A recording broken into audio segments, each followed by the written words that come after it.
విమానం అహ్మదాబాద్ ఎయిర్పోర్ట్ లో నుంచి టేక్ ఆఫ్ అయిన క్షణాల్లోనే కన్రెప్పపాట్లోనే బీజేఎంసీ మెడికల్ హాస్టల్ పైన కుప్పకూలిపోయింది.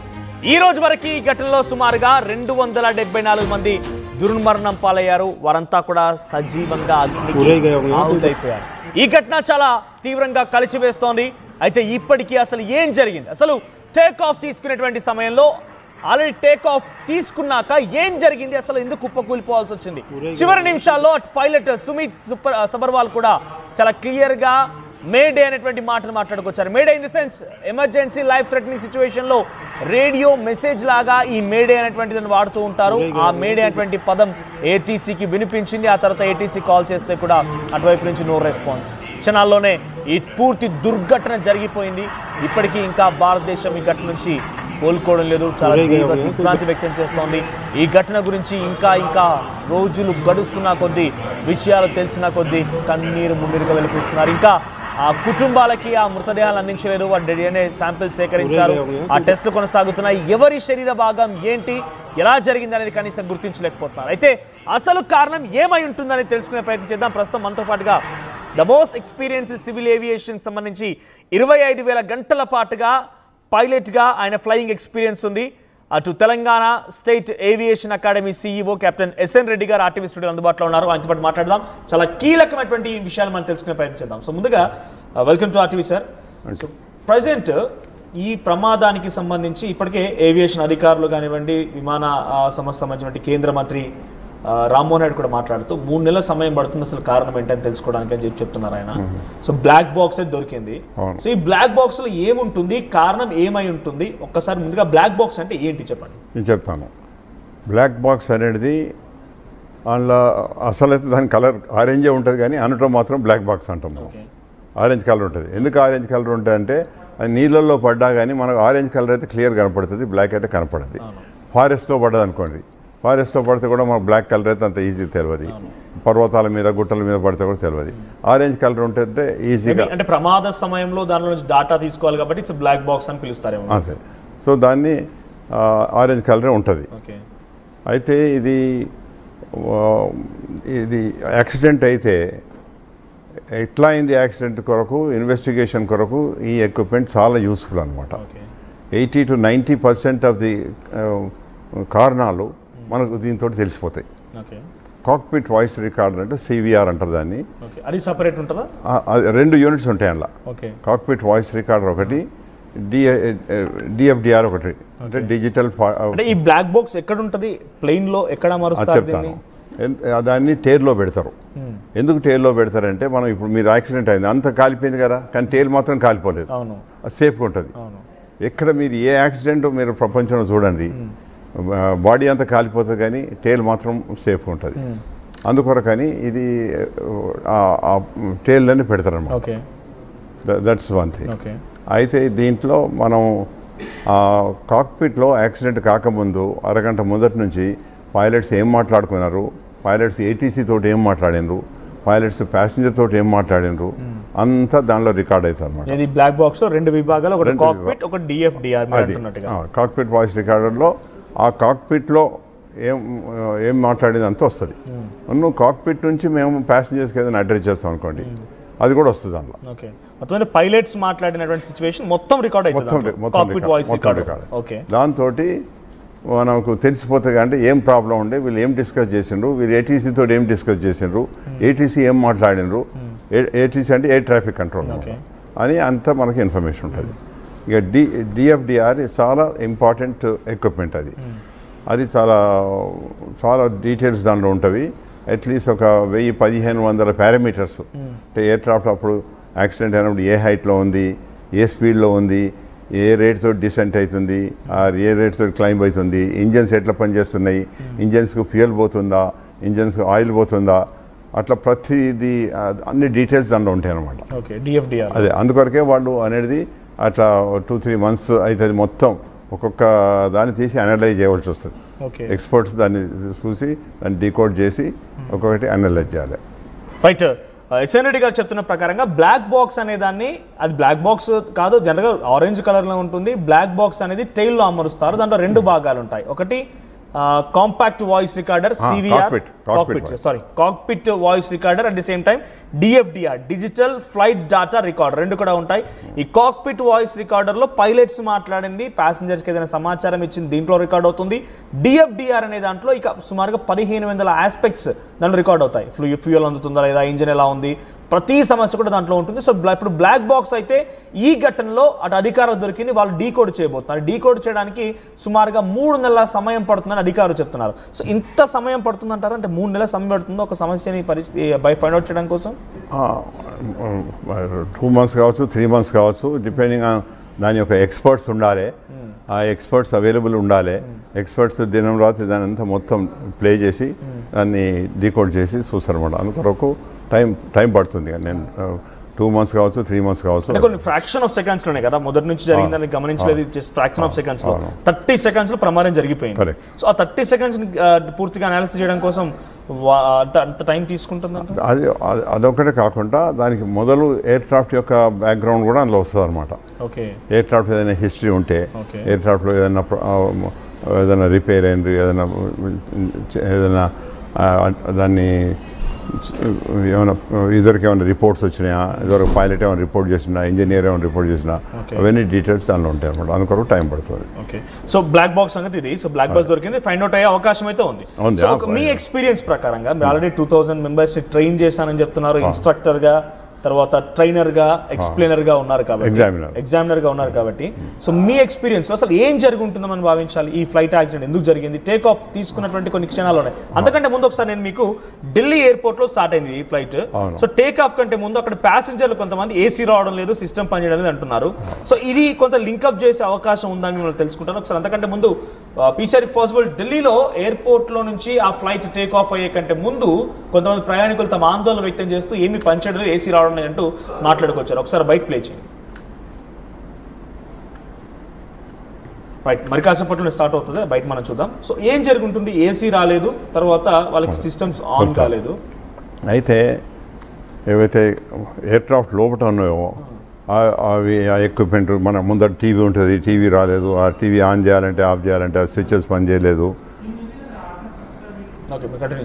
ఆ టీవీ అవి స్విచెస్ పనిచేయలేదు, ఎయిర్ కండిషన్ పనిచేయలేదంటే సాధారణంగా ఏమవుతుంది, air condition is very effective when out side temperature is around 30-35 వరకు. ఒకసారి మనం వీడియో చూద్దాం. ఒకసారి వ్యూవర్స్ కోసం ఆ వీడియోస్ ప్లే చేయండి PCR.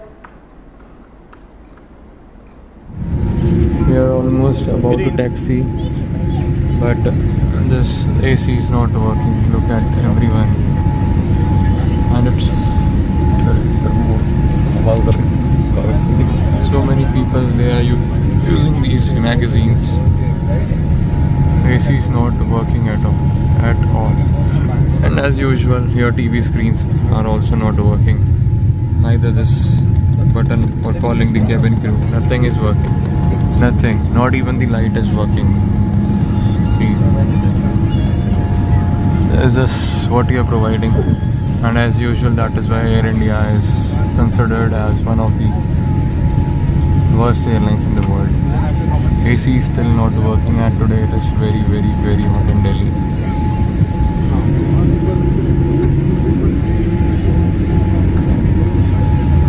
See,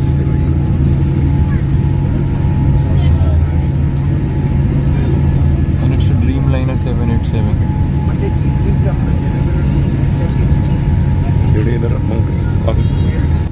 See, I'm sweating like hell. And we are here for the last. S N Reddy గారు, ఇది వీడియో. లోపల ఒక ప్రయాణికుడు ఉండి ఏసీ పనిచేయడం లేదు, టీవీ పనిచేయడం లేదు, it's too hot in Delhi అంటున్నారు ఆయన. సో ఇక్కడ ఈ ప్రమాదానికి ముందే ఒక సాంకేతిక సమస్యను గుర్తించినట్టుగా వీడియో బయటకు వచ్చింది. ఆల్రెడీ ఇన్ఫార్మ్ కూడా చేశారు. దాన్ని మళ్ళీ అహ్మదాబాద్ తీసుకొచ్చి అహ్మదాబాద్ నుండి టేక్ ఆఫ్ అయ్యే సమయంలో ఈ ప్రమాదం జరిగింది. సో ఇనిషియల్గా ఢిల్లీలోనే దీని సమస్య మొదలైంది అనుకోవాలా? కాదు, దానికి దీనికి ఏం సంబంధమే లేదు. ఎందుకంటే అది ప్యాసింజర్ ఫెసిలిటీసు. ఇప్పుడు ఈ కొత్త ఎయిర్ క్రాఫ్ట్లలో అవి టీవీ అవన్నీ ఉన్నాయి. ముందు కొన్ని చిన్న ఎయిర్ క్రాఫ్ట్స్ అనుకోండి, పాత ఎయిర్ క్రాఫ్ట్లలో ఆ ఫెసిలిటీ కూడా లేదు. అందుకొరకు that facility is an additional equipment అనమాట. దానికును దీనికి ఏం సంబంధం లేదు. ఇంకోటి as for air condition is concern, out side temperature ఎక్కువ ఉన్నప్పుడు ఇప్పుడు యూజువల్గా 30-35 వరకు అయితే ఇది చాలా ఎఫెక్టివ్ ఉంటుంది. బట్ అవుట్ సైడ్ టెంపరేచర్ 45-46 ఉన్నదనుకోండి, ఉన్నప్పుడు ఈ ఎయిర్ కండిషన్ ఏదైతే ఉందో it cannot control the temperature to that extent. So కొంచెం డిస్కంఫర్ట్ ఉంటుంది ప్యాసింజర్స్. సో పవర్ ల్యాబ్స్ అనేది ఒక అనుమానంగా ఉంది కాబట్టి ఆ పవర్ ల్యాబ్స్ ఇక్కడ నుంచే స్టార్ట్ అయిందేమో. లేదు, అదేమో ఇంజన్ పవర్ లాస్, దీనికి దానికి ఏం సంబంధం లేదు. ఈ సంఘటనకి దానికి అసలు లింక్ చేయలేము మనం. దీనికి దానికి ఏం సంబంధం లేదు. అయితే ఏమవుతుంది, ఈ ఢిల్లీ బాంబే అటువంటి పెద్ద ప్లేస్లలో టెంపరేచర్స్ ఎక్కువ ఉన్నప్పుడు దేర్ అడిషనల్ కూలింగ్ యూనిట్స్ ఉంటాయి, గ్రౌండ్ యూనిట్స్ ఉంటాయి, అవి అటాచ్ చేస్తారన్నమాట. అవి అటాచ్ చేస్తే దాంతోటూ ఎయిర్ క్రాఫ్ట్ యొక్క కూలింగ్ తోటి కూల్ అవుతుంది. సో అక్కడ probably ground cooling unit attach చేయలేదేమో, దాంతో కొంచెం వామ్ ఉండొచ్చు. That discomfort may be there, but that has got nothing to do with the safety of the aircraft. Okay. So ఇక్కడ AC అనేది పెద్ద ప్రాబ్లం కాదు, దానికి దీనికి సంబంధం లేదు, ప్రమాదానికి అంటున్నారు కాబట్టి.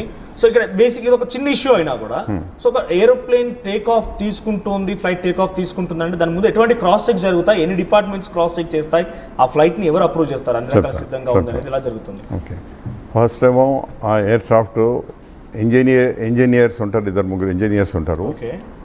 ఒక్కొక్క సిస్టమ్స్కి ఒక్కొక్క ఇంజనీర్ ఉంటాడు. మొత్తం వాళ్ళు టెస్ట్ చేస్తారు, వాళ్ళంతా చెక్ చేస్తారన్నమాట. చెక్ చేసి ఏదన్నా లోపం ఉంటే వాళ్ళు ఆ లోపంను రెక్టిఫై చేస్తారు. నువ్వు సాధారణంగా ఆ ఫ్లైట్ ఎక్కడి నుంచి వచ్చిందనుకో మొదలే, ఇప్పుడు ఇది ఢిల్లీ నుంచి వచ్చింది, వచ్చినప్పుడు ఆ ఢిల్లీ పైలట్ దాంట్లో ఏదైనా లోపం ఉంటే రాస్తాడు, దీంట్లో మాకు ఈ ఫ్లైట్లో ఈ లోపం ఉంది అని రాస్తాడు. రాస్తే అప్పుడు ఆ ఇంజనీర్ దాన్ని రెక్టిఫై చేసి మళ్ళీ ఆయన ఒక రిపోర్ట్ ఇస్తాడు అక్కడ. అయితే మొత్తం ప్రతిదీ థరోగా ఎగ్జామిన్ చేసి ఆయనే ఆ బుక్ తీసుకొచ్చి కెప్టెన్కి ఇస్తాడు. కెప్టెన్ దాన్ని అంతా మంచిగా చూసుకొని ప్రతి సిస్టంలో పనిచేస్తుందా ఇది అన్నీ ఒక్కొక్కటి అందు చూసుకొని ఫ్యూయల్ ఎంత ఇచ్చిండు, ఫ్యూయల్ ఆయన అవసరం ప్రకారంగా అంత ఫ్యూయల్ ఉందా లేదా ఇవన్నీ చెక్ చేసుకొని అప్పుడు ఆయన సైన్ చేస్తారు. దట్ ఇస్ యాక్సెప్టెన్స్ అంటాం. డీప్ అనాలిసిస్ ఉంటుందా ప్రతి విజిట్ తర్వాత? డీప్ అనాలిసిస్ ఉంటుందా? డీప్ అనాలిసిస్ అవసరం లేదు, డీప్ అనాలిసిస్ రూల్స్ ప్రకారం కూడా అవసరం లేదు. బట్ వాళ్ళ దగ్గర చెక్ లిస్ట్ నుండి ప్రొసీజర్ ఉంటుంది అనమాట. ఈ ఎక్విప్మెంట్ చెక్ చేయాలి, ఇన్ని గంటల తర్వాత దీన్ని రీప్లేస్ చేయాలి, అట్లా ఉంటుంది అనమాట. దాని ప్రకారంగా వీళ్ళని చూసుకుంటారు. ఇప్పుడు ఢిల్లీ అంటే మేజర్ బేస్, ఇది మేజర్ బేస్కి పోయినప్పుడు ఎయిర్క్రాఫ్ట్ అక్కడ అన్ని థరో చెక్ చేస్తారు అనమాట. చేసిన తర్వాత అది ఫ్లైట్కు ఢిల్లీ ఆపరేట్ చేస్తారు. ఇప్పుడు ఢిల్లీ నుంచి అహ్మదాబాద్ వస్తే ఆ 2 hours ఫ్లైట్లో ఏమన్నా మళ్ళా లోపాలు వచ్చినాయా అని అది అక్కడ అహ్మదాబాద్ ఇంజనీర్ చెక్ చేస్తారు. చెక్ చేసి అహ్మదాబాద్ ఇంజనీర్ ఏదైనా లోపం ఉంటే రాస్తాడు, అలా రాసి నేను దానికి ఈ యాక్షన్ తీసుకున్నా ఇదని రాస్తాడు. సో దీంట్లో అట్లా ఏం లేదన్నమాట. అందుకోసం ఫ్లైట్లో రికార్డ్ అయిందా ఢిల్లీ నుంచి ఇక్కడికి వచ్చిన తర్వాత? అట్లా పైలట్ ఏం దానిలో డెఫిషియన్సీ పెట్టలేదు, పైలట్ ఏం పెట్టలేదు. అందుకొరకు ఆ ఇంజనీర్ కూడా అటువంటి దాన్ని రిపేర్ చేస్తాం, అటువంటి యాక్షన్ లేదు. సో ఢిల్లీలో ఉన్నప్పుడు ఏదైనా స్టార్టింగ్ టైం నుంచి ఏదైనా డిఫాల్ట్ కనిపించిందా? నో, డిఫాల్ట్ ఉండేది ఉంటే ఎందుకంటే ఢిల్లీ మేజర్ బేస్ కనుక అక్కడనే గ్రౌండ్ చేసి అక్కడనే రిపేర్ చేసుకుంటాం. అహ్మదాబాద్ చిన్న ప్లేస్, అక్కడ రిపేర్ ఫెసిలిటీ ఉండదు. అందుకొరకు ఢిల్లీలోనే థరో చెక్ చేస్తారన్నమాట. ఒకరు కాదు, 2-3 ఇంజనీర్స్ అన్ని ప్రతిదీ చెక్ చేసుకొని, ఎందుకంటే అది ఢిల్లీ నుంచి అహ్మదాబాద్ పోవాలి, అహ్మదాబాద్ నుంచి లండన్ పోవాలి, మళ్ళీ లండన్ నుంచి మళ్ళీ అహ్మదాబాద్ రావాలి, అహ్మదాబాద్ నుంచి ఢిల్లీ పోవాలి. అంటే ఇక చూడండి అది ఎన్ని గంటలు అవుతుందో, అన్ని గంటల కొరకు అది సరిగా పనిచేస్తుందా లేదా అని మొత్తం చెక్ చేసుకొని they certified and they allow the aircraft to go. Similarly pilot కూడా ఇవాళ రేపు ఏముంది, ఫ్లైట్ పోకముందే మొదలే అతనికి బ్రెత్ అనలైజర్ టెస్ట్ ఉంటుంది. ఏమైనా ఆల్కహాల్ ఏమైనా తీసుకున్నాడా, ఈ పైన 24 hours లోపల ఏమైనా తీసుకున్నాడా, దానికి కూడా టెస్ట్ ఉంటుంది. ఆ టెస్ట్ పాస్ అయినాకనే వాళ్ళు ఎయిర్క్రాఫ్ట్ దగ్గరకు వస్తారన్నమాట. ప్రతి ఫ్లైట్ తీసుకోకముందు అంటే ఇప్పుడు వాడు ఇక్కడి నుంచి స్టార్ట్ అయ్యి 2-3 చిన్న ప్లేస్లు పోతే దగ్గర 6 గంట సేపు పోతాడు అనుకోని, అప్పుడు ప్రతి ప్లేస్లో చెక్ చేశారు. కానీ ఎక్కడైతే ఫస్ట్ అతడు ఎయిర్క్రాఫ్ట్లో ఎక్కుతాడో అక్కడ మాత్రం ఆ బ్రెత్ అనలైజర్ టెస్ట్ చేస్తారు. చేసిన తర్వాతనే ఎయిర్క్రాఫ్ట్లో వస్తారు. ఒక ఫ్లైట్ ఫ్లయింగ్కి స్టార్ట్ అవుతుందంటే ఎంతమంది సైన్ చేసి ఎన్ని అప్రూవల్స్ వస్తాయి ఫ్లైట్ స్టార్ట్ అవుతుంది? అదే ఇప్పుడు ఢిల్లీ అటువంటి ప్లేస్ అయితేనేమో దానికి 4-5 ఇంజనీర్స్ ఉంటారు, వాళ్ళు అన్ని థరోగా చెక్ చేసి వాళ్ళు సైన్ చేస్తారు. ప్లేస్ లైక్ అహ్మదాబాద్ ఉంటే ఒకళ్ళు ఇద్దరు ఇంజనీర్స్ చెక్ చేసి సైన్ చేస్తారు. అదొకటి. ఇంకొకటి పైలట్స్ కూడా ప్రతి ఫ్లైట్ కంటే ముందు నేను చెప్పినాను ఇప్పుడు బిఏ టెస్ట్ ఉంటుంది, అంటే బ్రెత్ అనలైసిస్ టెస్ట్. పైలట్స్ వాళ్ళ ట్రైనింగ్ ఒక సిస్టమేటిక్గా చేస్తారన్నమాట. కో పైలట్స్కి ఎంత ట్రైనింగ్ కావాలి, ఏం ట్రైనింగ్ కావాలి, క్యాప్టెన్స్కి ఏం ట్రైనింగ్ కావాలి, ట్రైనింగ్ అది ఇవాళ రేపు అన్ని ఫ్లైట్ సిమ్యులేటర్, ముందేమో ఎయిర్క్రాఫ్ట్ల మీద చేస్తాం, ఇప్పుడంతా ఫ్లైట్ సిమ్యులేటర్స్ వచ్చినాయి లేటెస్ట్గా, వాటి మీదనే ట్రైనింగ్ చేస్తారు. ట్రైనింగ్ చేసిన తర్వాత మళ్ళీ చెక్లు ఉంటాయి. ఇప్పుడు నాలాగా ఇన్స్ట్రక్టరు ఎగ్జామినర్ ఉంటే సీనియర్స్ వాళ్ళు టెస్ట్ చేస్తారన్నమాట. చేసి అన్నీ కరెక్ట్గా వాళ్ళు చేస్తేనే వాళ్ళని అలో చేస్తారు. మీకు చెప్తాను, పైలట్ ఇప్పుడు మనం కాలేజీలో ఎగ్జామ్ పాస్ కావాలంటే 30-35% వస్తే పాస్ అవుతారు. ఇక్కడ అట్లా కాదు, 70% మినిమం రావాలి గ్రౌండ్ సబ్జెక్ట్స్ లోపల. 70% వస్తేనే వాడు పాస్ అనమాట. దాని తర్వాత మళ్ళీ ఫ్లైట్ ట్రైనింగ్ ఉంటుంది. ఫ్లైట్ ట్రైనింగ్లో కూడా 80-90% రావాలి. తర్వాత ఎమర్జెన్సీస్ ఉంటాయి, 100% రావాలన్నమాట. ఎమర్జెన్సీస్ ఇప్పుడు టు యువర్ నాలెడ్జ్ ఈ ఘటనలో ఢిల్లీ నుంచి స్టార్ట్ అయినప్పుడు ఆ ఫ్లైట్లో కానివ్వండి, ఆ తర్వాత అహ్మదాబాద్కి వచ్చినాక ఎటువంటి డిఫాల్ట్స్ గమనించలేదు, ఇప్పటి వరకు గమనించలేదు దాంట్లో. సో సడన్ గా ఏం జరుగుతుంది? టేక్ ఆఫ్ తీసుకున్న నేను చెప్పేది అంటే both pilots are trained, qualified and experience people. Okay. అందుకొరకు మనం పైలట్స్ మీద కూడా ఫ్లైట్ కంటే ముందు డెఫిషియన్సీ ఏం లేదు. Everything is fine. ఫ్లైట్ పర్ఫెక్ట్గా ఉంది, ఫ్లైట్ పర్ఫెక్ట్గా ఉంది, మెషిన్ ప్రాపర్ మంచిగా ఉంది, వీళ్ళు బాగానే ఉన్నారు, వీళ్ళు హెల్తీగానే ఉన్నారు, అన్ని బాగానే ఉన్నాయి. ఇక ఎయిర్క్రాఫ్ట్ ఎప్పుడైతే టేక్ ఆఫ్ అయిందో, టేక్ ఆఫ్ అయిన తర్వాత సాధారణంగా ఒక 100 feet లోపల మనం వీల్స్ అప్ అంటాం, గేర్ అప్ అంటాం. మా దగ్గర లాంగ్వేజ్ గేర్ అప్ అంటాం. దాన్ని మనం ప్రాక్టికల్ చూస్తే దాన్ని వీల్స్ అప్ అనమాట. మనం అవి గ్రౌండ్ మీద ఉన్నప్పుడు వీల్స్ మీద ఉంటాయి కదా, అవి వీల్స్ అప్ అంటాం. వీల్స్ అరౌండ్ 100 feet, మేబీ ఒకసారి 10-20 feet ఇటన్నా కావచ్చు, అటన్నా కావచ్చు అనమాట.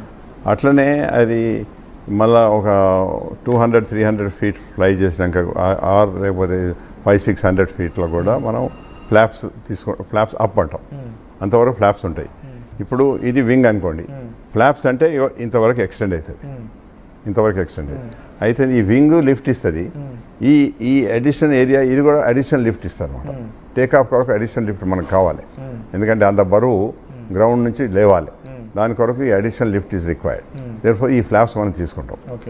అది ఒక అప్రాప్రియేట్ హైట్, ఒకసారి 1000 feet చేసుకోవచ్చు, 1500 feet చేసుకోవచ్చు. అబ్స్ట్రక్షన్స్ ఏమైనా ఉండదు. ఇక్కడ జరగలేదంటారా? వెంటనే ఫ్లాప్స్ ఓపెన్ కాలేదంటారా? ఇక్కడ నో అయితే వినండి, ఇది ఫ్లాప్స్ ఓపెన్ చేసుకుంటాం.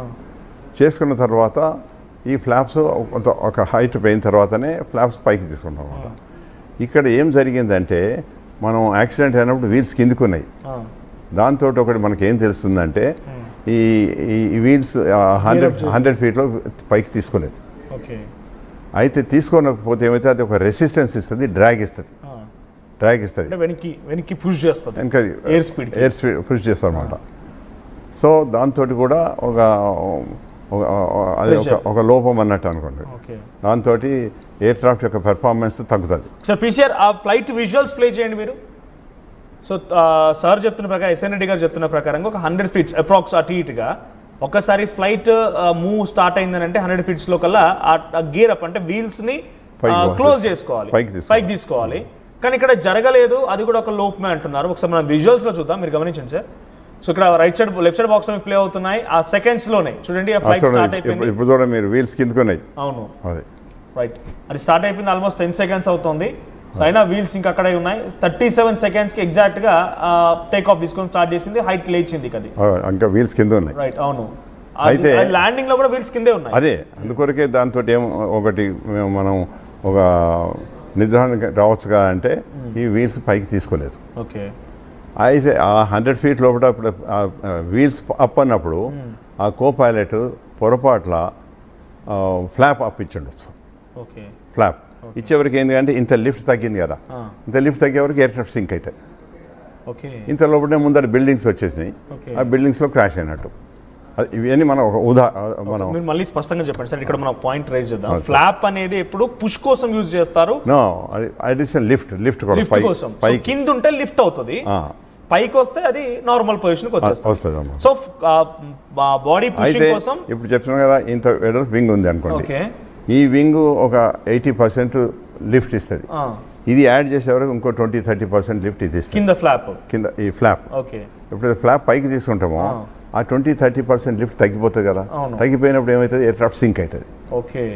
అప్పుడు అడగనక బిల్డింగ్స్ లేకపోయేది ఉంటే ఫ్లాప్ అనేది ఏంటి, వింగ్ కింద ఉంటుందా, ఆ భాగం వింగ్ వెనుక ఉంటుంది, వింగ్ వెనకాల ఉంటుంది. వింగ్ వెనుక ఉంటుంది. ఇప్పుడు వింగ్ ఎంత పెద్దగా ఉంటుంది కదా, ఆ వింగ్ వెనుక బ్యాక్ సైడ్ ఉంటుంది అన్నమాట. ఓకే. దాన్ని ఫ్లాప్ అంటాం మనం. రైట్. 2 పాయింట్ మీకు అర్థమైంది అనుకుంటున్నాను నేను. ఎస్ఎన్ రెడ్డి గారు చెప్తున్న ప్రకారంగా ఆ ప్లేన్ ఎప్పుడైతే స్టార్ట్ అయిందో ఫస్ట్లీ ఆ వీల్స్ పైకి లేగలేదు. సో మనం ఆల్మోస్ట్ హైట్ అది 100 feet లో మనకు వీల్స్ పైకి పోవాలి, తీసుకోలేదు ఇక్కడ. 625 feet పోయింది అది. ఆ సంఘటన జరిగేసరికి టాప్ మోస్ట్ హైట్ 625 feet.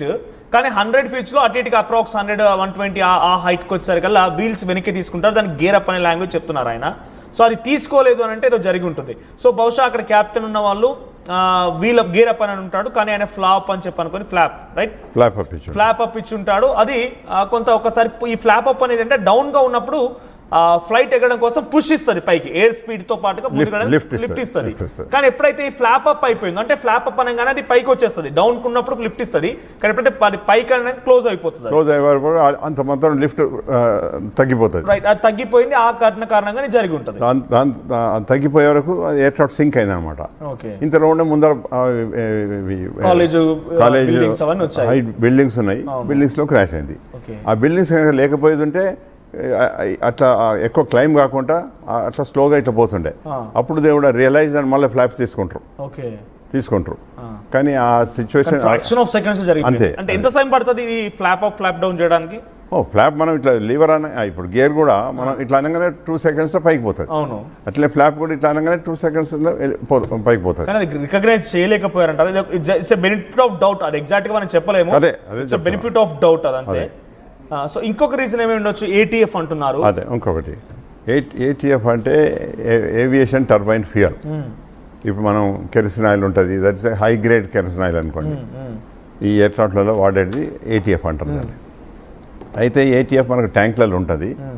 మళ్ళీ ఎయిర్క్రాఫ్ట్ బాడీ కింద కూడా ఒక ట్యాంక్ ఉంటుంది, 3 ట్యాంకులు ఉంటాయి అన్నమాట. అయితే దానిలో నుంచి ఇది పైపులు ఉంటాయి. ఆ పైపుల నుంచి ఒకటి అక్కడ ఫెడెక్ అని ఉంటుంది, ఆ ఫెడెక్ నుంచి వచ్చి ఇంజన్లో పోతాయి అన్నమాట. అయితే నాకేమనిపిస్తుంది అంటే, అయితే ఫెడెక్ అన్న ఫెయిల్ అయ్యి ఫ్యూయల్ పోకపోవచ్చు, లేకుంటే ఫెడెక్ కనుక మంచిగా ఉండి కూడా ఆ ఫ్యూయల్ కంటామినేషన్ రావచ్చు. There is chances. అంటే క్వాలిటీ చెక్ ఉంటుంది కదా, ఉంటుంది క్వాలిటీ చెక్ ఫ్లైట్ ముందే ఉంటుంది, చెక్ చేస్తారు. అయినా కానీ if there is a possibility of, ఇప్పుడు 2 ఇంజన్స్ ఫెయిల్ అయినాయంటే these are only 2 reasons. Either the contamination తోటి ఫ్యూయల్ పోలేదా, లేకపోతుంటే ఆ ఫ్యూయల్ సప్లై చేసే ఎక్విప్మెంట్ ఏదైతే ఉందో, ప్రెషర్ పంప్స్ ఉంటాయి, ఈ ఫెడెక్ అని ఉంటుంది, దీనిలో కూడా ఏదైనా డిఫెక్ట్ ఉండి కూడా ఫ్యూయల్ పోకపోవచ్చు కూడా. So these are the 2 reasons. ఒకటి కంటామినేషన్, 2 అక్కడ ప్రెషర్ ఇచ్చేది ఆ ఫెడెక్ ఎక్విప్మెంట్, దాన్ని ఫెడెక్ అంటారు, FADEC ఫెడెక్ అంటారు. సో అది కరెక్ట్ గా పనిచేయకపోవచ్చు, అది కూడా పనిచేయకపోవచ్చు, దాంతో కూడా ఫ్యూయల్ పోకపోవచ్చు. సో ఎంత ఛాన్స్ ఉంటాయి కంటామినేట్ చేయడానికి? So there can be 2 reasons. ఒకటేమో ఇంజన్స్, 2 ఇంజన్స్ ఫెయిల్ అయినాయి అంటే these are the 2 reasons. Either fuel contamination or the failure of the equipment which supplies the fuel. దాన్ని మేము అక్కడ ఫెడెక్ అంటాము. That is what I'm telling you అనమాట. Contamination కి ఛాన్స్ ఎంత సార్? అంటే అంత ఈజీ ఉంటుందా ఒక ఎయిర్వేస్? అంటే ఎప్పుడో ఒకసారి కొన్ని ప్లేసుల్లో అయింది contamination. Okay. So these are the only 2 reasons which stops engines, because the source of engine is the fuel. ఇప్పుడు fuel, there is a third thing is that birds, multiple birds hit చేసాయి. ఇదొకటి. ఇంకోటి ఏంటంటే weather మంచిగా లేదనుకోండి, బాగా cyclonic weather నది are heavy rain నది, అటువంటి టైంలో కూడా మనకు ఎయిర్ క్రాఫ్ట్ టేకాఫ్ అయ్యేటప్పుడు కొంచెం డిఫికల్టీ కావచ్చు. కానీ ఇక్కడ వెదర్ మంచిగానే ఉన్నది, ఎందుకంటే టేకాఫ్ అయినప్పుడు అక్కడ విండ్ షియర్ ఉందనుకోండి, విండ్ షియర్ ఉంటే ఇట్లా పుష్ చేస్తుంది కిందికి, పుష్ చేస్తే కూడా మనం గ్రౌండ్కి తలగొచ్చే పాసిబిలిటీ. ఇప్పుడు there are 4 reasons for any accident to take place. ఒకటేమో మెకానికల్, ఒకటేమో హ్యూమన్ ఎర్రర్, ఇంకొకటేమో మన weather, severe weather, and 4th is birds. ఒకసారి న్యూయార్క్ దగ్గర ఒక ఎయిర్ క్రాఫ్ట్ 320 ఇక్కడ మనం 3rd పాయింట్ లో వెదర్ అయితే పర్ఫెక్ట్ గా ఉంది, వెదర్ కి డిస్టర్బెన్స్ లేదు, వెదర్ పర్ఫెక్ట్ ఉంది. మన బర్డ్స్ కూడా అక్కడ అప్పుడు ఆ సమయంలో ఉన్నట్టు మాకైతే రికార్డ్ లేదు. ఆ విజువల్స్లో కూడా బర్డ్స్ సిచ్యువేషన్స్ ఏం లేదు. అయితే ఏమైతే అక్కడ మన న్యూయార్క్ దగ్గర ఆ ఎయిర్ క్రాఫ్ట్కు ఒక గుంపు బర్డ్స్ వచ్చేసినాయి. 2 ఇంజన్లు సక్ అయిపోయినాయి. అవి 2 ఇంజన్లు ఫెయిల్ అయినాయి. కానీ అప్పుడు హైట్ ఉండే వీనికి. హైట్ ఉన్నందుకు నేను మేనేజ్ చేసుకొని పోయి రివర్లో ల్యాండ్ దగ్గర రివర్లో మీరు ఫేస్ చేస్తుందా? నేను న్యూయార్క్ దగ్గర ఒక ఎయిర్లైన్కి ఇట్లా అయింది. అయితే అతడు ఆ టైం ఉండే హైట్ ఉండేది టైం ఉంటుంది. ఇక్కడ అన్ఫార్చునేట్ మనకి హైట్ లేదు, ఇక్కడ టైం లేదు, 2 లేవు. సో వాళ్ళ అట్లయితే ఆయన అంటే ఒక చిన్న అంటే ఇక్కడ డౌట్ ఏంటంటే ఒక చిన్న పక్షి ఇంతటి ప్రమాదానికి కారణం అవుతుందా? చిన్న పక్షి కాదు, గుంపుల పక్షి అనే వరకు ఒక 34 వాళ్ళకి వచ్చినాయి అనుకోండి ఇంజన్లో. అదేంటే ఇట్ కెన్ బ్లాక్ ఇది కదా, ఇట్ కెన్ బ్లాక్. నేను నా ఎక్స్పీరియన్స్ చెప్తాను. నేను ఒకసారి బోయింగ్ మీద ఫ్లయింగ్ ట్రైనింగ్ ఒక క్యాప్టెన్కి ఇస్తున్నాను హైదరాబాద్లో. ఇస్తుంటే నేను ఇట్లా టేకాఫ్ చేస్తున్నా, జస్ట్ అబౌట్ టు టేకాఫ్ ఆయన అన్నాడు, సార్ బర్డ్ అన్నాడు. అంటే నేను అడిగి చూసే వరకు ఒక పెద్ద పంతరాగా వస్తుంది. అది వచ్చి నా ఇంజన్లో పోయింది, నా లెఫ్ట్ ఇంజన్లో పోయింది. పోతే నేనేం చేసిన అంటే ఇమీడియట్గా ఇంజన్ కట్ చేసిన. ఎందుకు కట్ చేసిన అంటే ఆ ఇంజన్ నడుస్తుంటే రెవల్యూషన్ పెద్దగా ఉంటుంది కదా, ఇది లోపలి పోయి అంత ఇది ముక్కలు అయితే కానీ ఇంజన్ అంతా డ్యామేజ్ అవుతుంది. అందుకొరకని నేను ఇమీడియట్గా కట్ చేసిన. కట్ చేసి ఎయిర్ ట్రాఫిక్ కంట్రోల్ ఏటీసీకి ఇన్ఫార్మ్ చేసినా అంటే ఇట్లా నాకు ఒక ఇంజన్ ఫెయిల్ అయింది, నేను ఒక ఇంజన్ మీద వస్తున్నాను, నాకు ల్యాండింగ్ ప్రిఫరెన్స్ ఇవ్వాలని చెప్పిన. చెప్తే మంచిదని వాళ్ళు ఒప్పుకున్నారు. పోయినాను, మళ్ళీ చక్కర్ కొట్టి వచ్చి ల్యాండ్ అయినా. ల్యాండ్ అయిన తర్వాత ఇంజనీర్స్ వచ్చి దాన్ని చెక్ చేశారు. చేస్తే దాన్ని పంతరాగా అంటారు, దాన్ని ఈ డెడ్ యానిమల్స్ని తింటే చూడండి, దాని బరువు చూస్తే ఒక కుక్క అంత బరువు ఉందన్నమాట. అది హెవీ. దాన్ని మన తెలుగులో ఇంకేమంటారు నాకు తెలియదు. ఈగల్ కూడా చిన్న ఉంటుంది. దీని మన కొంత జనరల్గా అయితే పంతరాగా అంటారు. అది ఇప్పుడు టేకాఫ్ అది లేవాలంటే చక్కగా ఇట్లా లేవు, అది వేరే బర్డ్స్ లేసినట్టు ఇట్లా అని పోయి లేస్తాను అనమాట. సో అటువంటి బర్డ్ అనమాట. దాన్ని వాళ్ళు ఇంజనీర్ తీయడానికి ఇంజన్ దగ్గర పోతే అది పొడుస్తానికి వస్తుంది. అది ఇంకా సావలేదు, ఎంటికలన్నీ కాలిపోయినాయి దాన్ని, కానీ ప్రాణం ఉంది. అప్పుడు వీళ్ళు దాన్ని కొట్టేసి కింద పడేసారు. కింద పడేసి దాన్ని చూస్తే wing tip to wing tip 9 ఫీట్లు అనమాట. అంత పెద్ద బర్డ్ అది చూడండి.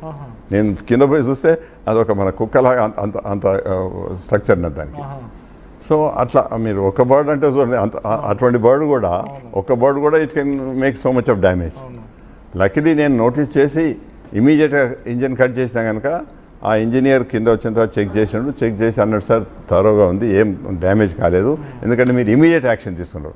నేను కనుక ఇమీడియట్ యాక్షన్ తీసుకోకపోతే ఆ రెవల్యూషన్స్ హై రెవల్యూషన్ ఉండేదంటే అదంతా కీమలాగా ముక్కలు అయిపోయి బొక్కలు ఉంటాయి కదా, ఆ బొక్కలతోటి పాసిబిలిటీ ఆఫ్ డ్యామేజ్. 2 ఇంజన్లు కావాలా కంపల్సరీ? తప్పనిసరి, ఎప్పుడు 2 ఇంజన్లు కావాలి.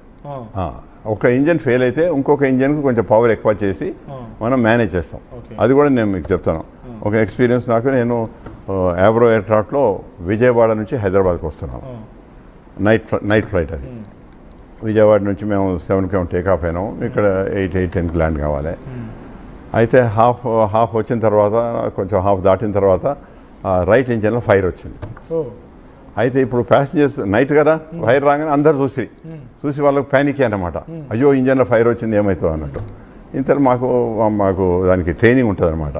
ఇంజన్ ఫెయిల్ అయితే ఏం చేయాలి, ఇంజన్ ఫైర్ వస్తే ఏం చేయాలి, ఇంజన్ ఏదైనా హైడ్రాలిక్ సిస్టమ్ ఫెయిల్ అయితే ఏం చేయాలి, ఎలక్ట్రికల్ సిస్టమ్ ఫెయిల్ అయితే ఏం చేయాలి, ఇవన్నీ మేము వాళ్ళకు ఫ్లైట్ సిమ్యులేటర్ ట్రైనింగ్ ఇస్తాం. అందులో నేను ఇన్స్ట్రక్టర్ కనుక I was an expert on that because I keep teaching the other people. అందుకొరకు నేను ఇమీడియట్గా యాక్షన్ తీసుకున్నాను. తీసుకుంటే ఏమైందంటే ఆ ఇంజన్ లోపల నుంచి బయటికి ఫైర్ రాకముందే ఆ లోపలనే ఫైర్ ఉన్నప్పుడే since I shut the engine and everything అది అక్కడనే కంట్రోల్ అయిపోయింది. అయినా కానీ మాకు దాంట్లో చిన్న ఫైర్ ఎక్స్టింగ్షన్స్ ఉంటాయి అనమాట. ఆ ఫైర్ ఎక్స్టింగ్షన్ కూడా ఫైర్ చేస్తే మొత్తం కంట్రోల్ అయిపోయింది. అయితే ఈ ప్యాసింజర్ ప్యానిక్ ఉండి వాళ్ళు ఎయిర్ హోస్టెస్ చెప్పారనమాట, అయ్యో సార్ ఫైర్ నది అంటే నేను అన్న షటప్ అన్న అంతా డ్రిల్ చేసుకున్న తర్వాత నేను చెప్పాను ఇప్పుడు పోయి చూడు. అప్పుడు పోయి అయ్యో ఫైర్ కంట్రోల్ అయింది సార్ అన్న. So that is the efficiency of the pilot to take action. I have taken appropriate action. That's why the fire is under control. Right. ఒక్కసారి మనం బిఫోర్ కంటిన్యూయింగ్ సార్ ఒకసారి civil aviation minister Rammohan Naidu black box గురించి మాట్లాడుకొచ్చారు press కాన్ఫరెన్స్లో. ఆయన black box గురించి ఏం చెప్పారో చూద్దాం. బ్లాక్ బాక్స్ ఇక్కడ ఎంత కీలకం అనేది అక్కడ చాలా మంది అధికారులు చెప్తున్నారు. ఆర్టీవీ స్టూడియో లైవ్లో కూడా ఐసన్ రెడ్డి గారు విత్ అన్ ఎక్స్పీరియన్స్ ఆయన పైలట్గా చేశారు. 25 గంటల పాటుగా 25,000 గంటల పాటుగా ఆయన ఫ్లయింగ్ ఎక్స్పీరియన్స్ ఉంది. ఆయన ఇన్స్ట్రక్టర్గా ట్రైనర్గా కూడా ఉన్నారు. సో ఆయన చాలా కీలకంగా చెప్తున్నారు బ్లాక్ బాక్స్ ఎంత కీలకం అనేది. కాక్పిట్ వాయిస్ రికార్డర్ ఉంటుంది, తర్వాత డిజిటల్ ఫ్లైట్ డాటా రికార్డర్ దాంట్లో ఉంటుంది. ఇది కనుక దొరికితే అన్నింటికి ఒక సమాధానం దొరుకుతుంది. ఒకసారి రామ్మోహన్ నాయుడు ఏం మాట్లాడారో చూద్దాం. One important update from the technical investigation which is happening through the AIB is the recovery of the black box yesterday around 5 p.m. from the site. The AIB team believes that this decoding of the black box is going to give a in-depth insight into what would have actually happened during the process of the crash or moments before the crash itself.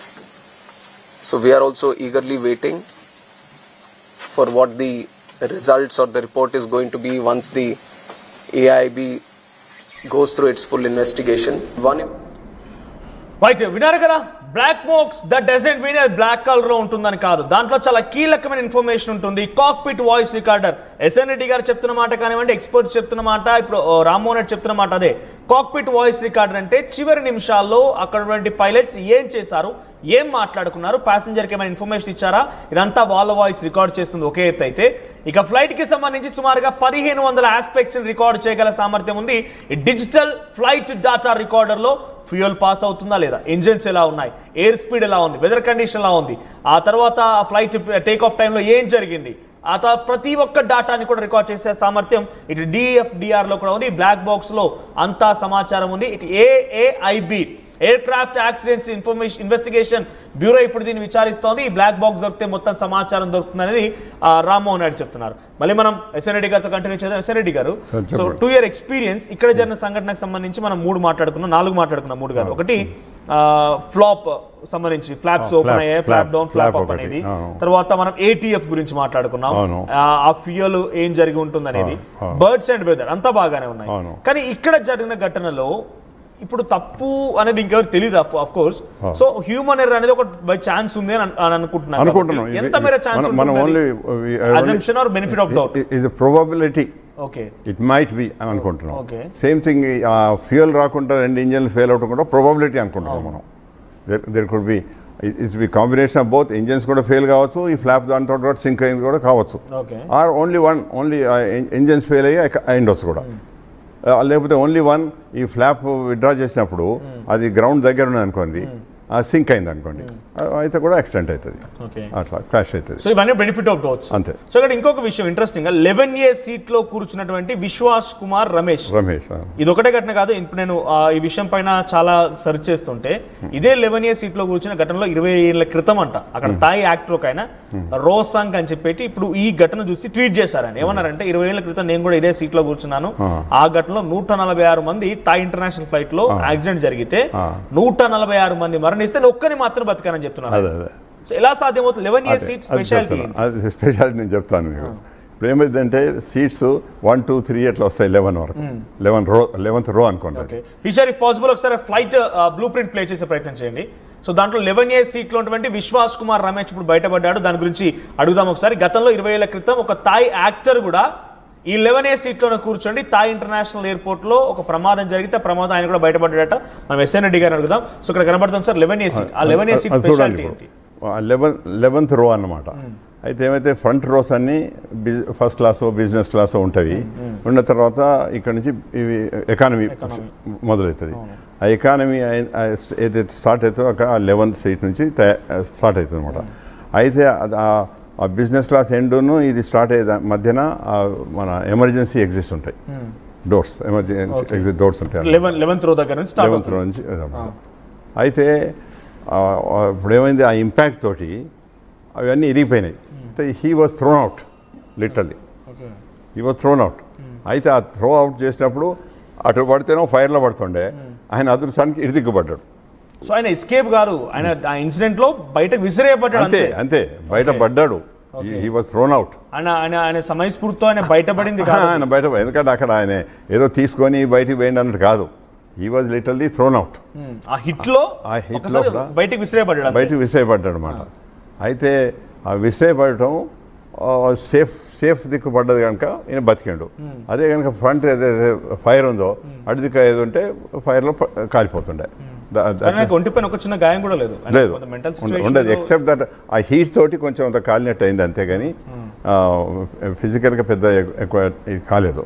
అది ఇదివరకు కూడా కొన్ని యాక్సిడెంట్స్లో అట్లా అయినాయి, బతికిన కూడా మనుషులు. ఈ సీట్ అనవచ్చు, ఇంకా కొన్ని సీట్లు కూడా కావచ్చు. ఏమైందంటే ఎయిర్ క్రాఫ్ట్ బ్రేక్ అవుతుంది, ఇంపాక్ట్ తోటి బ్రేక్ అవుతుంది. బ్రేక్ అయినప్పుడు కొంత పోర్షన్ అటు పడవచ్చు, కొంత పోర్షన్ ఇటు పడుతుంది. ఇటు పోర్షన్ ఉన్న వాళ్ళు ఆ ముందటి వాళ్ళు అటు మన థ్రోన్ అవుట్ అంటే బయటికి పడేసినట్టు అవుతుంది అనమాట. అట్లా ఒకసారి కుమారమంగళం గారని మా సివిల్ ఏవియేషన్ మినిస్టర్ ఉండ్రి, ఆయన బోయింగ్ ఎయిర్ క్రాఫ్ట్లో ఢిల్లీ దగ్గర యాక్సిడెంట్ అయింది ఇట్లే. అదేమో ల్యాండింగ్ అప్పుడు అయింది. అయితే ఏమైంది, ఎయిర్ క్రాఫ్ట్ ఇట్లా కింద టచ్ అయ్యి ఆ ఫ్రంట్ పోర్షన్ ఇరిగిపోయింది, రియర్ పోర్షన్ ఇటు ఉంది. ఆ ఫ్రంట్ పోర్షన్లో ఉన్న వాళ్ళు అందరూ చనిపోయినారు. ఈయన ఎగ్జిక్యూటివ్ క్లాస్లో ఫ్రంట్లో ఉన్నాడు కానీ ఈయన కూడా చనిపోయాడు. బట్ వెనక ఈ ఇరిగిపోయిన వెనక పోర్షన్లో ఉన్న వాళ్ళు సావలేదు, ఒక 35 మంది దాదాపు సావలేదు. సో అది అదృష్టం. బ్రేక్ అవడం అనేది ఇప్పుడు విశ్వాస్ కుమార్ విషయంలో కొంత విసిరిపోయబడ్డాడు, ఆయన ఎస్కేప్ అవడం అనేది ఏం లేదు. సో ఇక్కడ సేఫ్టీ మెజర్స్ ఉంటాయి సార్. బేసిక్ ఇటువంటి ప్రమాదాలు జరుగుతాయి, చిన్న చిన్న వాటిలో మనం చూస్తూ ఉంటాం. ప్రతి చోట ఒక సేఫ్టీ మెజర్ అనేది ఉంటూ ఉంటుంది, ట్రైన్స్ కానివ్వండి, బస్సెస్ కానివ్వండి జరుగుతూ ఉంటుంటాయి. కాబట్టి సో ఆ ఫ్లైట్స్ లాంటి దాంట్లో సేఫ్టీ మెజర్స్ ఎలా ఉంటూ ఉంటాయి? ఇటువంటి ఫైర్స్ దాంట్లో మీరు ఆపరేట్ చేయగలుగుతారు, బట్ ప్యాసింజర్స్ ఉండే సేఫ్టీ మెజర్స్ ఏంటి? ఏనండి, ప్యాసింజర్ సేఫ్టీ ఏంటంటే ఈ ఎమర్జెన్సీ ఎగ్జిట్ ఉంటాయి కదా, అక్కడ ఎప్పుడు ఒక క్యాబిన్ అటెండెంట్ కూర్చుంటారు. ఐదర్ ఎయిర్ హోస్టెసో లేకపోతే ఫ్లైట్ పర్సర్ అంటారు, వాళ్ళు ఎవరైనా కూర్చుంటారు అనమాట. ఏదైనా అటువంటి ఎమర్జెన్సీ వచ్చినప్పుడు, ఎప్పుడు ఎమర్జెన్సీ వస్తాయంటే మన ల్యాండింగ్ అప్పుడు రావచ్చు, టేక్ ఆఫ్ అప్పుడు కూడా ఒక స్పీడ్, దాన్ని V1 అంటాం మనం. ఆ V1 తర్వాత అయితేనో ఎట్లా టేక్ ఆఫ్ కావాలి. V1 కంటే మొదలైతే మనం రిజెక్ట్ చేస్తాం, ఇలా థాట్స్ బ్యాక్ అని బ్రేక్ కొడతాం అనమాట. ఆ రన్వే లోపల అది అయిపోతుంది. సో అటువంటి టైంలో ఏదైనా ఫైర్ వచ్చింది అనుకోండి, ఎవాక్యుయేషన్ చేయాలి ఇమీడియట్గా. సో అటువంటి టైంలో ఈ ఎయిర్ హోస్టెస్ ఆడ ఫ్లైట్ పర్సన్ క్యాబిన్ కూర్చున్న వాళ్ళు ఎమర్జెన్సీ డోర్ తెరుస్తారనమాట. తెరిస్తే అప్పుడు వీళ్ళందరూ దాని నుంచి బయటపడాలి. అదొకటి. ఇంకోటి ఎయిర్ క్రాఫ్ట్ సముద్రం మీద ల్యాండ్ అయింది అనుకోండి, సముద్రం మీద ల్యాండ్ అయినప్పుడు కూడా ఆ ప్యాసింజర్స్ బయటికి రావాలంటే ఓన్లీ ఆ ఎమర్జెన్సీ డోర్లో నుంచే బయటకు వస్తారనమాట. అప్పుడు ఈ ఎయిర్ హోస్టెస్లు వాళ్ళకి హెల్ప్ చేస్తారు. వాటికి అవి షూట్స్ ఉంటాయి, ఆ షూట్స్ వేసేస్తే అవి నీళ్ళ దగ్గర పోయి ఫ్లోట్ అవుతుంటాయి. దీని నుంచి ఒక్కొక్కరు ప్యాసింజర్స్ దిగుతుంటారు అనమాట. అందుకే మన ఫ్లైట్లో పోతే వాళ్ళు లైఫ్ జాకెట్ డ్రిల్ ఇస్తారు. లైఫ్ జాకెట్ ప్రతి సీట్ కింద ఉంటుంది, ఫ్లైట్స్లో కూడా ప్రతి ఫ్లైట్లో ఉంటుంది. పారాచూట్స్ లాంటివి ఉంటాయి? నో, పారాషూట్ అనేది ఉండదు, అవి ఓన్లీ ఎయిర్ ఫోర్స్ దానిలో ఉంటాయి, దీనిలో ఉంటాయి అనమాట. సో అట్లా దగ్గర అవి యూజ్ చేస్తారు అనమాట. ఎమర్జెన్సీ అది ఓన్లీ లైఫ్ జాకెట్స్ అనేది సముద్రం దగ్గర ల్యాండ్ అయినప్పుడు యూజ్ చేస్తాము. ఇటువంటి ఘటనప్పుడు అయితేనే అన్నప్పుడు టేక్ ఆఫ్ అప్పుడు రిజెక్ట్ చేస్తాము, లేకపోతే ల్యాండింగ్ తర్వాత ఏదైనా అయి ఉంటే అటువంటి టైంలో వీళ్ళు ఆ ఎమర్జెన్సీ డోర్ ఓపెన్ చేస్తారు. అంతవరకు వీళ్ళు సీట్ బెల్ట్లు పెట్టుకోవాలి. ఎప్పుడు ల్యాండింగ్ టేక్ ఆఫ్కు సీట్ బెల్ట్ పెట్టుకోమంటారు. కానీ అటువంటి ఘటన అయినప్పుడు మాత్రం వీళ్ళు సీట్ బెల్ట్ చేసేస్తే ఇతర వాళ్ళు ఎమర్జెన్సీ డోర్ తెస్తారు, ఒకరి తర్వాత ఒకరు బయటపడాలి. అట్లా. సో ఇక్కడ సార్ ఫైనల్గా మనం మాట్లాడదాం, మే డే అంటే ఏంటి? మే డే అనేది ఏంటంటే అదొక టర్మ్. ఇప్పుడు నేను కదా గేర్ అప్ అంటాము, ఇట్లా అంటాం కదా, అదొక టర్మ్ అన్నమాట. ఎక్స్ట్రీమ్ ఎమర్జెన్సీ ఉన్నప్పుడు మనం మేడే అని చెప్తారు. అంటే ఏటీసీకి తెలుస్తుంది అంటే వీళ్ళకి ఏదో చాలా ఎక్స్ట్రీమ్ ఎమర్జెన్సీ ఉన్నది. ఇక్కడనేమో మనకు ఇక దాని తర్వాత మాట్లాడే టైం లేకుండా ఆ ఫ్యూ సెకండ్స్నే ఈ could not talk anything else. Suppose నేను 40,000 ఫీట్లో ఫ్లై చేస్తున్నా, నాకు ఏదైనా ఇటువంటి అపాయం అయింది అనుకోండి, అప్పుడు మేము మేడే అని చెప్తాం. చెప్పి ఏటీసీ చెప్తాం, నేను ఈ హైట్లో ఉన్నాను, నాకు ఇది ఒక ఇంజన్ ఫెయిల్ అయిపోయిందో లేకపోతే ఇంజన్ ఫైర్ వచ్చిందో అని చెప్పే టైం ఉంటుంది. ఆ 40,000 నుంచి కిందికి వచ్చే వరకు ఎంతో టైం ఉంటుంది. ఇక్కడ టైం లేదనమాట. ఇది all happened with in few seconds, fraction of seconds I can say. So దాంతో ఇక్కడ పాపం టైం లేకుండా వాళ్ళు they could not convey any further. ఆడికి కూడా ఆ మేడే అనటం కొరకు కూడా వాళ్ళ టైం దొరికింది. ఒకసారి ఆ టైం ఫ్లాప్ అప్ అనేటువంటి సిచువేషన్ లో కూడా ఇంకొంచెం హైట్ లో ఉంటే రికవర్ అయిపోతుండే. ఉన్న బిల్డింగ్స్ లేకుండా అయిపోతుండే, బిల్డింగ్స్ లేకున్నా కానీ సరిపోతుండే. ఆ బిల్డింగ్స్ ఉండే వరకు ఈ ఫ్లాప్ పైకి పోయే వరకు లిఫ్ట్ పోయి ఎయిర్ క్రాఫ్ట్ సింక్ అయింది అనమాట. సింక్ అయ్యి థ్రస్ట్ అనేది ఈ మన పవర్ అనమాట. ఏది మనం ఇంజన్ ఏదైతే ఓపెన్ చేస్తామో దాన్ని థ్రస్ట్ అంటారు. అదే థ్రస్ట్ పోయిందంటే ఏంది, ఆ ఫ్యూయల్ పోతలేదు. ఆ ఫ్యూయల్ పోకపోయే వరకు థ్రస్ట్ అయిపోతుంది అనమాట. Aircraft will not get the power. అది మనం ఎంత ఇప్పుడు మనం యాక్సిలరేటర్ ఇస్తున్నాం కార్లో, దానికి ఆ ఫ్యూరే లేకపోయిందంటే మనం ఎంత యాక్సిలరేటర్ ఇచ్చినా ఏం కాదు కదా, అట్లా అనమాట. ఇక్కడ అట్లా అయింది అది. సో ఫైనల్గా ఈ ఘటనకు సంబంధించి ఒక రిపోర్ట్ బయట రావాలంటే ఎంత సమయం పట్టవచ్చు అంటారు? అదే చెప్తున్నా కదా, depending on the experts gathering together and it may take, sir చెప్పినట్టు మేబీ 3 months కావచ్చు, 2 months కావచ్చు. ఇంకోటి ఏంటంటే ఈ ఇన్వెస్టిగేషన్ బోర్డులో ఇప్పుడు మన దగ్గర నుంచి ఎక్స్పీరియన్స్ పీపుల్ ఉంటారు. ఈ ఏఐబి ఉంది కదా, accident air accident investigation bureau ఉంది కదా, దానిలో ఎక్స్పర్ట్స్ ఉంటారు, ఇంజనీర్స్ ఉంటారు, పైలట్స్ ఉంటారు. అట్లనే డీజీసీఏ కూడా వాళ్ళ దగ్గర కూడా పైలట్స్ ఉంటారు, సీనియర్ పైలట్స్ ఉంటారు, సీనియర్ ఇంజనీర్స్ ఉంటారు, ఎక్స్పీరియన్స్ వాళ్ళు ఉంటారు. తర్వాత ఇప్పుడు నేను అది మీకు జ్ఞాపకం ఉండొచ్చు, ఒక ఎయిర్ బస్ 300 తిరుపతి దగ్గర ల్యాండ్ అయింది. మీకు జ్ఞాపకం ఉందా? అలా పెద్ద విమానం తిరుపతి దగ్గర ల్యాండ్ అయింది. దానిలో ఈ మన యాక్టర్ వాళ్ళు ఉండ్రి. అయితే అక్కడ ఆ ఇన్వెస్టిగేషన్ నేను కూడా ఇన్వెస్టిగేషన్ బోర్డులో ఉంటాను అట్లా. సో అయితే ఇప్పుడు ఏమైతే దీనికి మనుషులు సావకుంటే ఒక ఇన్వెస్టిగేషన్ ఉంటుంది, మనుషులు చచ్చిన తర్వాత చాలా సీరియస్ ఇన్వెస్టిగేషన్ ఉంటుంది అనమాట. దానికి ఒక హైకోర్టు జడ్జిని పెడతారు, అయితే యాక్టివ్ జడ్జి లేకపోతే రిటైర్డ్ జడ్జి అని పెడతారు. పెడితే ఆయన రూల్స్ ప్రకారంగా ప్రతిదీ ఎవరెవరు చూసినారు, ఏమైంది అన్నీ రికార్డ్ చేయాలన్నమాట. దాంతో అది కూడా ఫ్యూ మంత్స్ అవుతుంది. ఇప్పుడు నేను చెప్పిన ఇన్వెస్టిగేషన్ 7 months అయింది మాకు అట్లా. So it takes time. కానీ ఈ డేటా అంతా తీసుకొని we present to them and then they will analyse. అయితే దాంట్లో మన ఎక్స్పర్ట్సే కాకుండా ఎయిర్లైన్ ఎక్స్పర్ట్స్ ఉంటారు, ఎయిర్లైన్ తరఫు నుంచి కూడా, ఎందుకంటే ఇది న్యాయం అవుతుందా అవుతలేదా అని. ఇంకోటి మ్యానుఫ్యాక్చరర్స్ వాళ్ళు ఉంటారు, బోయింగ్ కంపెనీ వాళ్ళు ఉంటారు అక్కడ. తర్వాత ఆ ఇంజన్ మ్యానుఫ్యాక్చర్ ఉంటే ఇంజన్ మ్యానుఫ్యాక్చర్ చేసే వాళ్ళు ఉంటారు. ఇప్పుడు నేను చెప్పిన ఫ్యూయల్ ఫైడెక్ ఎక్విప్మెంట్ ఉంది కదా, ఆ ఎక్విప్మెంట్ మ్యానుఫ్యాక్చర్ చేసిన వాళ్ళు కూడా ఉంటారు. ఎందుకంటే అందరు ఏం చూస్తారంటే మా వలన యాక్సిడెంట్ అయిందా, అన్నెసరీ మా మీద పెడుతుండ్రా అన్నట్టు ఉంటుంది. అందుకొరకు మా పైలట్స్ తరఫు నుంచి కూడా కొంతమంది ఉంటారు, వాళ్ళు పైలట్స్ వాళ్ళ యూనియన్ వాళ్ళ లీడర్స్ ఎవరు ఉంటే వాళ్ళు కూడా పార్టిసిపేట్ చేస్తారు. ఎందుకంటే అన్నెసరీలో పైలట్ మీద బ్లేమ్ పెడుతుండ్రా. ఇప్పుడు సాధారణంగా ఏమవుతుందంటే పైలట్ చనిపోయాడు, వాని మీద బ్లేమ్ పెడితే అయిపోతుంది అని అటు చేయవచ్చు అనమాట. అందుకొరకు వాళ్ళు కూడా అందులో ఉంటారు to protect their rights, saying that no మీరు అన్యాయంగా పైలట్ మీద పెడుతుంటే పైలట్ తప్పు కాదు.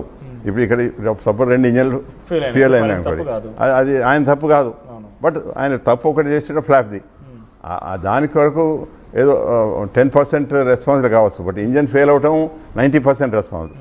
అయితే ఇంజన్స్ మీద అది పెట్టకుండా పైలట్ మీద కూడా పెట్టి తప్పించుకుంటా ఉంటుంది. ఎందుకంటే ఆయన చనిపోయిండు, వీళ్ళు ఏం చేస్తారు మా ఇంజన్స్ మీద బ్లేమ్ చేయవద్దు అని అటువంటి ప్రయత్నాలు కూడా అయితే అనమాట. సో ప్రెసెంట్ అది ఇన్వెస్టిగేషన్ నడుస్తుంది. Thank you for joining us sir, thank you. చాలా టెక్నికల్ అంశాలు చెప్పారు. సో ఇక్కడ 4 సమస్యలు. ఒకటి, ఇక్కడ ATF ఎయిర్ క్రాఫ్ట్ టర్బైనల్ ఫ్యూయల్కి సంబంధించి. సో టర్బైనల్ ఫ్యూయల్లో ఏమైనా కంటామినేషన్ జరిగిన, లేకపోతే ఫడెక్ అనేటువంటి ఒక మెకానిజం ఉంటుంది అందులో. సో అది ఇంజన్స్కి ఈ ఫ్యూయల్ని సప్లై చేస్తుంది. ఇదేనా తప్పిదం జరిగినా కూడా 2 ఇంజన్లు ఆగిపోయే అవకాశం ఉంది, కంటామినేషన్ జరిగి 2 ఇంజన్లు ఆగిపోయే అవకాశం ఉంది. సో 2 ఇంజన్లు జరిగిపోతే ఈ ప్రమాదం జరగచ్చు, ఒక సమస్య. ఆ తర్వాత flop down. So flop down flop up అంటే ఎప్పుడైతే సార్ చెప్తున్నట్టుగా SND గారు చెప్తున్న ప్రకారంగా ఒక పుషప్ ఇవ్వడం కోసం ఇవి ఉపయోగిస్తూ ఉంటారు. చాలా ఎనర్జెటిక్గా ఆ ఎయిర్ని తట్టుకొని లిఫ్ట్ చేయడం కోసం, ఆ ప్లేన్ లిఫ్ట్ చేయడం కోసం ఉపయోగపడుతూ ఉంటాయి. అది ఇక్కడ గేర్ అప్. మనం చూడండి ఈ ఫ్లైట్లో SND గారు చెప్తున్నట్టుగా ఆ చివరిగా BJMC మెడికల్ కాలేజ్ పైన, ఎస్ చూడండి సార్ చెప్తున్నారు, వీల్స్ అది BJMC మెడికల్ కాలేజ్ పైన క్రాష్ జరిగే వరకు కూడా వీల్స్ ఓపెన్లోనే ఉన్నాయి. ఒకసారి వీల్స్ గమనించండి, వీల్స్ ఓపెన్ ఉన్నాయి. సో గేర్ అప్ అనేటువంటి మాటని కనుక కెప్టెన్ చెప్పుంటే ఫ్లాప్ డౌన్ ఫ్లాప్ అప్ అనే మాట ద్వారా ఆయన ఫ్లాప్ కనుక డౌన్ చేసి ఉంటే ఆ ఫ్లాప్ క్లోజ్ అయిపోతే ఈ పుష్ ఇవ్వలేక కొంత కిందికి వచ్చింది, ఆ సమయంలో ఈ యాక్సిడెంట్ జరగవచ్చని ఒక ఛాన్స్ ఉంది. ఇక్కడ బర్డ్స్ అండ్ వెదర్ మాత్రం కండిషన్ బాగున్నట్టు తెలుస్తోంది. ఢిల్లీలో ఎయిర్పోర్ట్ స్టార్ట్ అయినప్పటి నుంచి కూడా దానికి ఎటువంటి డిఫాల్ట్స్ లేవు, అహ్మదాబాద్ వచ్చేంత వరకు ఎటువంటి డిఫాల్ట్ లేదు.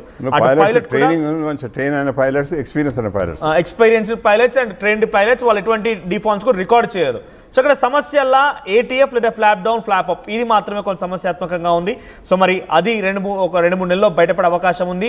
బ్లాక్ బాక్స్ దొరికింది. బ్లాక్ బాక్స్లో కాక్పిట్ వాయిస్ రికార్డర్, అటు డిజిటల్ ఫ్లైట్ డేటా రికార్డర్ రెండింటి కూడా రికార్డ్ చేస్తుంది. కాబట్టి ఇది కనుక డీకోడ్ చేసిన తర్వాత పూర్తి సమాచారం తెలిసే అవకాశం ఉంది. సో ఇప్పటికీ ఇది ఒక చాలా బిగ్గెస్ట్ దుర్ఘటన, భారతదేశంలో అతిపెద్ద 2వ ప్రమాదంగా ఇది నమోదైంది. సుమారుగా 274 మంది, ఒకరిద్దరు కాదు ఒకే ఒక్క మృత్యుంజయుడు ఆయన కూడా బయటపడింది. కేవలం అది విసిరేయడం వల్లనే ఆ ఫ్లైట్ ఒక్కసారిగా డాష్ ఇచ్చిన తర్వాత విరిగిపోయి ఒక్కసారిగా బయటికి త్రోనవే ఆయన బయటికి విసిరివేయబడ్డాడు కాబట్టి ఆ మాత్రం బతకగలిగాడు, కానీ లేకపోతే ఛాన్సే లేకుండా ఉండేదని చెప్తున్నారు.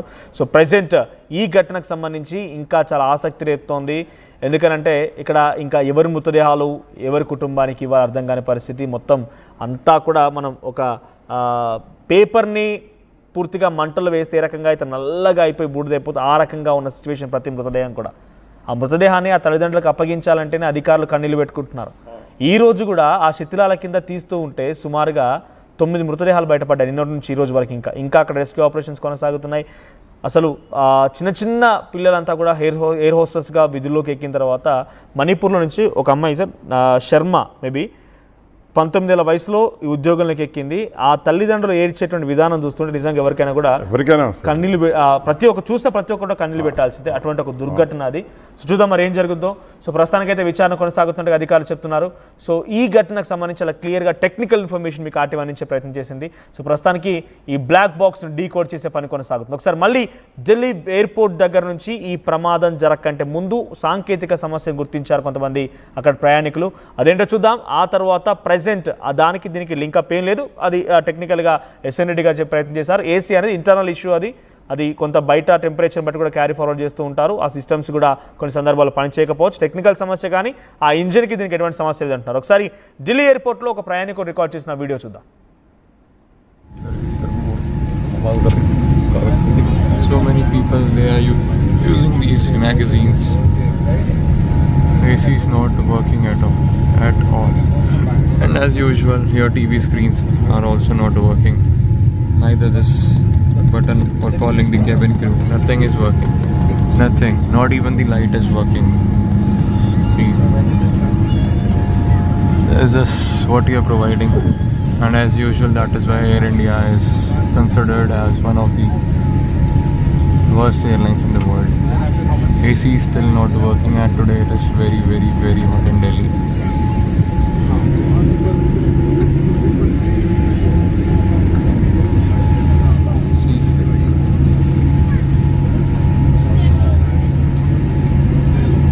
And it's a Dreamliner 787.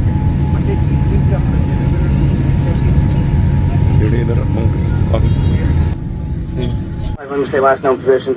I'm going in, mayday, I'm going to crash! And then what 5, let me say altitude. I'm rolling! Oh my God! Help! Calling Fort Dodge, release the stick, go forward on the stick, and then slowly back again. 5, let me say last known position. I'm going in, mayday, I'm going to crash! And then what 5, let me say altitude. I'm rolling! Oh my God! Help! Calling Fort Dodge, release the stick, go forward on the stick, and then slowly back again. 5, let me say last known position. I'm going in, mayday, I'm going to crash! And then what 5, let me say altitude. I'm rolling! Oh my God! Help! Calling Fort Dodge, release the stick, go forward on the stick, and then slowly back again. JEE main 2025లో open కేటగిరీలో 300కు 300 మార్కులతో all India first mark మరియు all India first rank నారాయణదే. అన్ని కేటగిరీల్లో all India top 10 లో 13 ర్యాంకులు నారాయణవే. అన్ని కేటగిరీలలో 1 2 2 2 4 4 7 7 7 7 9 9 10 లాంటి 10 లోపు 13 ర్యాంకులతో జేఈఈ మెయిన్ లో నారాయణ సంచలనం. జేఈఈ మెయిన్ 2025 ఫలితాల్లో ఓపెన్ కేటగిరీలో ఆల్ ఇండియా 1 1 9 10 ర్యాంకులతో పాటు టాప్ 10 లోపు 4 ర్యాంకులు. ఆల్ ఇండియా ఓపెన్ కేటగిరీలో 100 లోపు 31 ర్యాంకులు, 500 లోపు 94 ర్యాంకులు, 1000 లోపు 579 ర్యాంకులు. శ్రీ చైతన్యవే. తెలుగు రాష్ట్రాల్లో ఇంతటి ఫలితాలు ఇంకెవరికైనా ఉన్నాయా? లేవు, లేనే లేవు.